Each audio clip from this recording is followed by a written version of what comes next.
Hi, I'm Santosh. Today I'm going to explain about history of data management. I hope you guys heard the terms like data warehouses, data lake. What's it? In 1980s, businesses started using the relation databases more. Back then everything was structured like tables, rows, columns.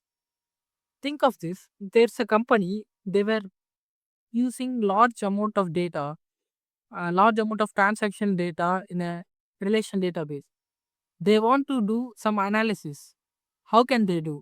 If they use the same RTBMS, which has millions of transactions, they can't do the analytics. It takes very long time to show the results. Here comes the data warehouses. It stores clean and structured data ready for analytics. So we need to understand the online transactional processing and online analytical processing difference. OLTP, online transactional processing.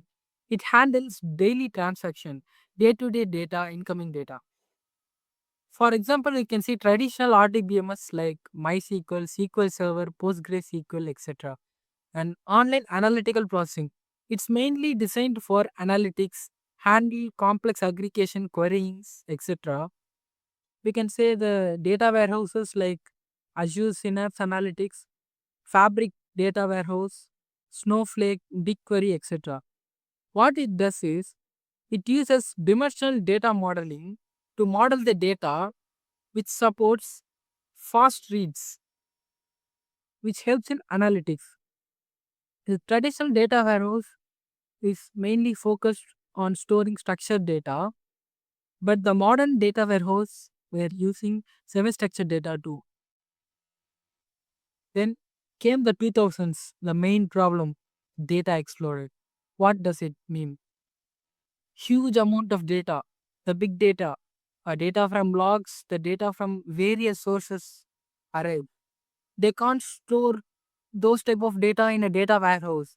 Data warehouse is primarily designed for storing structured data and for analytics ready data.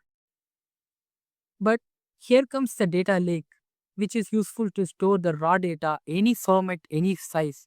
The data lake is very useful to store the data. Data lake. It stores raw data. For example, we can say Azure Data Lake Gen 2, Amazon S3.